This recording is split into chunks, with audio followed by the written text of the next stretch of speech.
What's going on, everybody? Doc Bob here. I wanted to do the very first video game review for Wicked Good Gaming, put it up on the YouTube, let everybody see it, and maybe throw it into an article later on. But for the very first one, I wanted to do a review on the Medium, a psychological horror game that I played through recently. I was sent a review code for it, but I also wanted to introduce like a new, interesting review scale on a buy, wait, or a pass. So buy is this is something you should go out and purchase right now. Wait is maybe wait a couple of weeks, see if there's any updates, see if there's any hot fixes, maybe a patch, or wait on a sale. Pass, this is just a game that you probably don't need to play. To be honest, there probably won't be many passes just because I don't review games that I don't think I'm going to have a good time with. I've been doing this for almost 5 years now. I'm not going to waste my precious time playing games I don't think I'm going to enjoy. So you probably won't see too many passes. However, that's the scale. That's the system I'm going to be using for this. Let's jump right into the Medium.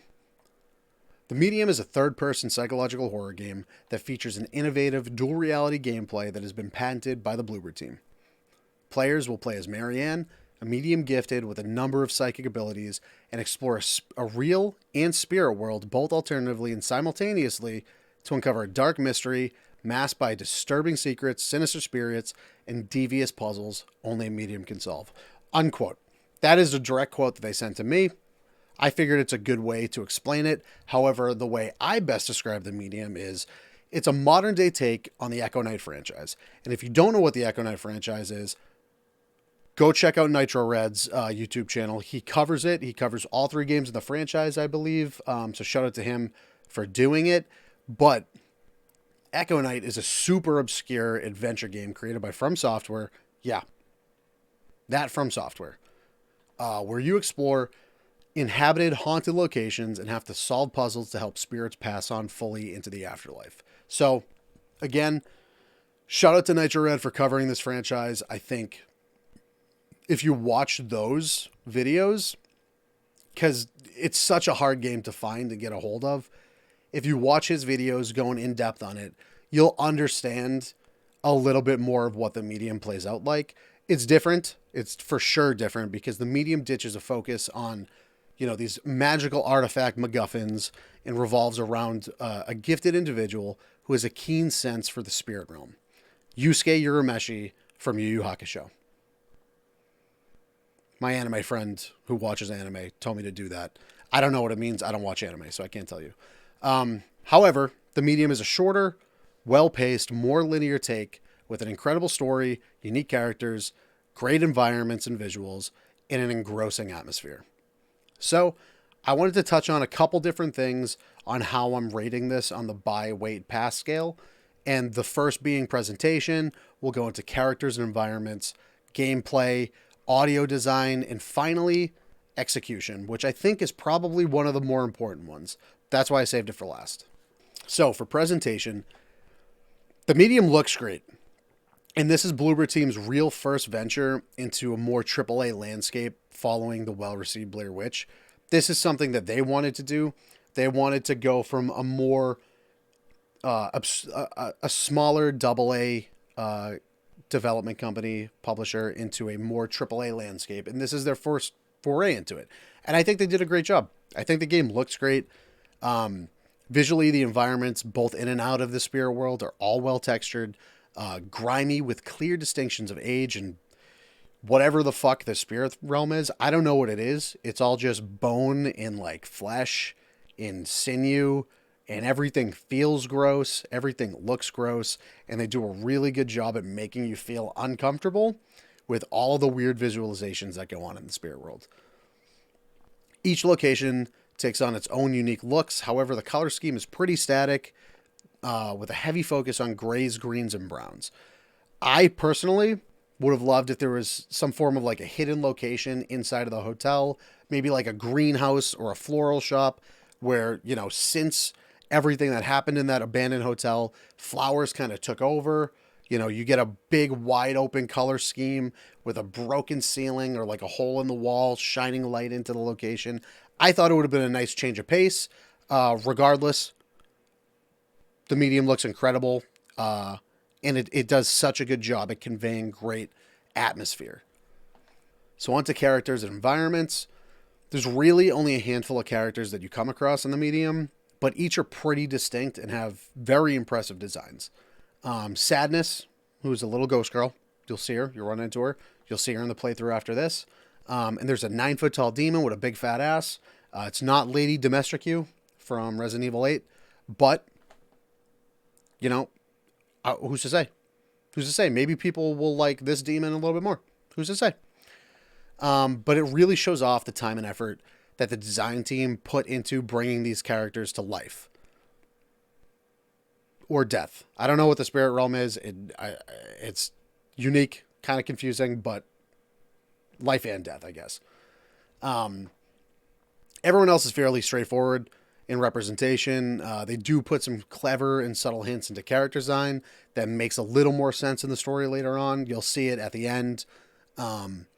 You explore a few different locations as Marianne, the spirit detective, bouncing back and forth and sometimes split between both real and the spirit realms. I don't think it's much of a spoiler to say that you started exploring an old abandoned hotel in Poland and then other areas subsequently. But each location lends itself to the isolated nature of the game. The passage of time has clearly withered much of the environments, and it shows. And that's something that we'll see in execution later on. It shows that they put a lot of great design into this game, and they do a good job at conveying so much time passing. So, on to gameplay. The majority of the medium is spent, jogging, finding pieces of puzzles that allow you to help some of the spirits rest in the hotel, but also just progress throughout the game into new locations, into hidden locations where you can, find collectibles and whatnot. There's not much combat per se. There's a few stealth sections thrown in. It follows a very similar pattern of like traverse here, find a couple of puzzle pieces here, solve said puzzle, stealth your way around the enemy, and then progress. I genuinely would have loved to have some combat in, maybe like a little spirit gun, like bang, like my anime friend tells me all the time, Yusuke Urameshi's spirit gun. Something like that would have been really cool.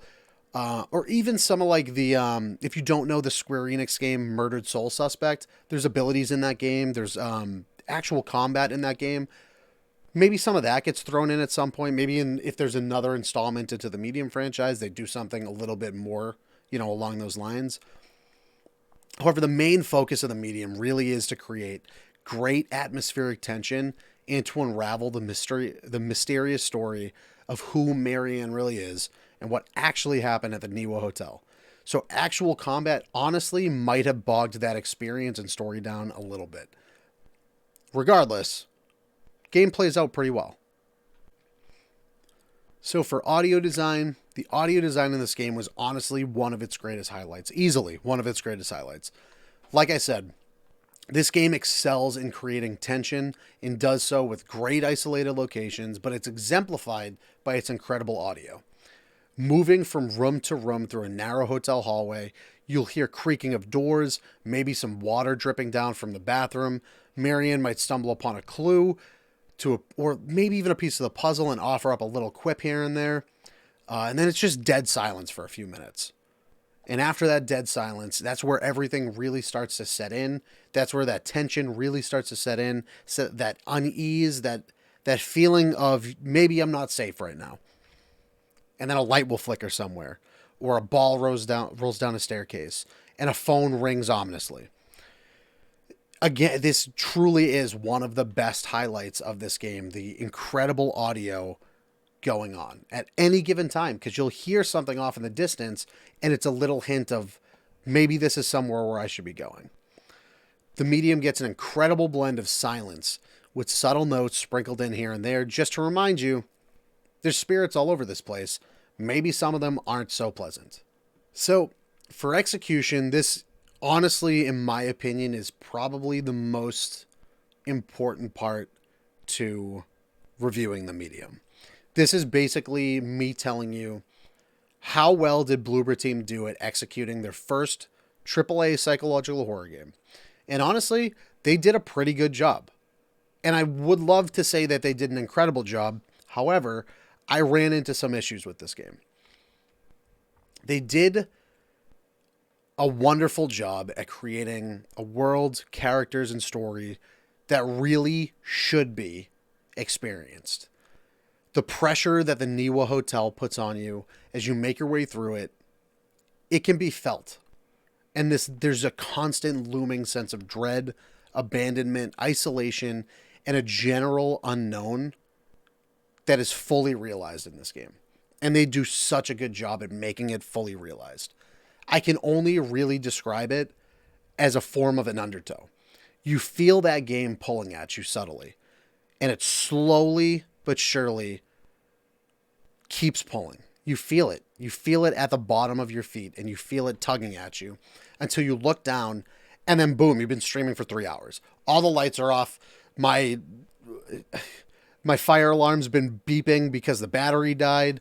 I had no idea what was going on because I was so well immersed in the game that I had no idea I was being pulled so deep into it. That's the only way I can describe it. Unfortunately, there are some bad faults with the medium. And if you keep watching the rest of this playthrough, which I'm going to post after this review, you'll see what I'm talking about. Because I think I'm going to leave all of it in. I want everybody to see, the experience that I went through. As much as I genuinely loved being pulled into the world of the medium and feeling that tension and pressure being pushed on me, I'd run into glaring technical issues that completely pulled me out of it. And I hated it. It really upset me. You'll see it in the stream. You'll see it in the highlights. After an hour and a half of my eyes being glued to the monitor, I'd hit a cutscene. I might get some bad texture pop in the cutscene, and then my frames would just drop all the way down to the single digits.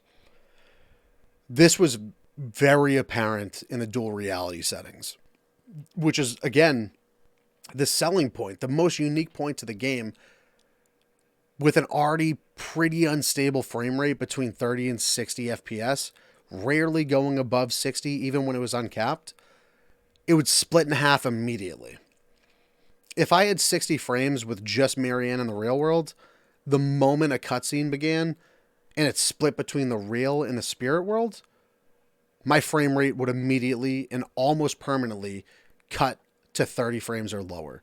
And the only time it would fix itself is when it went back to just Marianne in the real world. On top of the inconsistent frame rate issues, my game crashed maybe a dozen times in 2 to 3 different locations.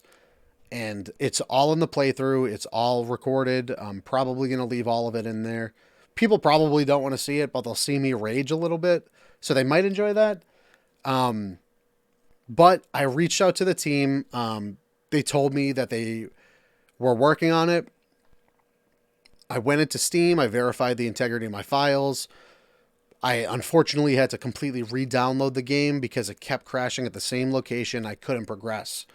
But even with that fix, the immersion was still almost completely lost whenever a technical hiccup came into play. So that hour and a half that I spent just glued onto my monitor with my headset on, my volume cranked, and I'm just hearing everything going on. The tension, the world building is pulling me in. The moment it hit single digit frames, I was just like, holy shit, what am I supposed to do now? I'm skipping across, Marianne is skipping across the screen right now.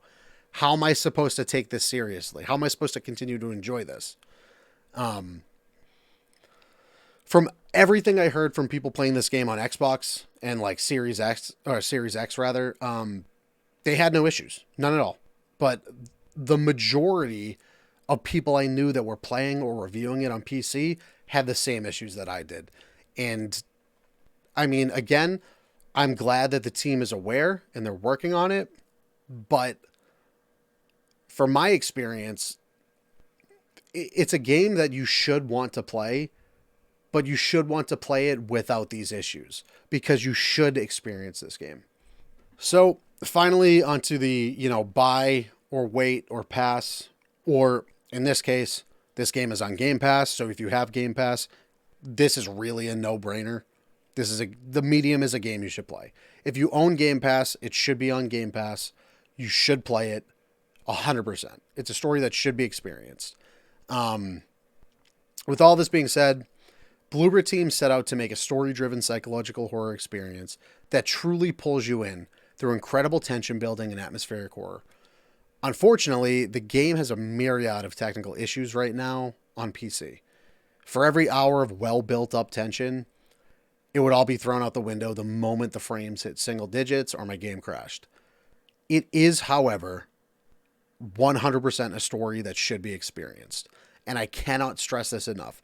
Everybody I've spoken to about this, everybody I know in the industry right now that reviewed this game on PC and had the same issues, everybody agreed it's a story that should be experienced. Especially if you're a fan of any form of psychological horror. This is a game that you should want to play through. And it's a story that you should want to at least get a base understanding of and see what this world is about. But you should want to do it at its best form. So you might want to wait on some updates. And that's really where my review comes into this. Like, there are some caveats here and there. If you own Game Pass, you should still play the game. 100% you should play the game. You might still want to wait for a couple updates or patches just so you get that full experience. But if you're looking to purchase the medium, you might want to wait a little bit on a couple patches or hot fixes or updates just for PC. This is just for PC that I'm talking about. If you're looking to purchase the medium, maybe give it a couple of weeks and just see if they release any more hot fixes. Maybe there's a way that they can, steady up that frame rate a little bit. But if it's on Xbox, from everything I heard, you should play it. And if you have Game Pass, it's a no-brainer. This is a game that you should play. I loved playing through the medium. I thought it was such a great, succinct story that was told. I think there's probably potential for more to come in this universe, especially because, Bloober Team's been on a roll recently with a lot of the games that they've been releasing. So I enjoyed it. I enjoyed every bit of it. I enjoyed that weird, isolation, tension-filled atmospheric horror that I had for the whole 8.5 to 9 hours it took me to beat it. It's a good length for a story like this. If this went on for 40 hours, it would have been too much. But, the 8 or 9 hours that I put into it, it was well worth the time spent. Granted, I ran into a lot of fucking issues with the game. Only on PC. So, that being said, I would like to say, buy the game. If you're watching this review and there's already been patches and updates and hot fixes for the frame rate, for the crashes, 100% buy the game. You should play it. 100% you should play the game. If you have Game Pass, you don't have to buy the game. You already have it. You just play it there. But other than that, I enjoyed my time with the medium, and I look forward to seeing what Bloober Team has next. So I'll throw on the walkthrough after this review. So if you enjoyed this review, I got the whole walkthrough behind me. So I'll let you guys watch that one.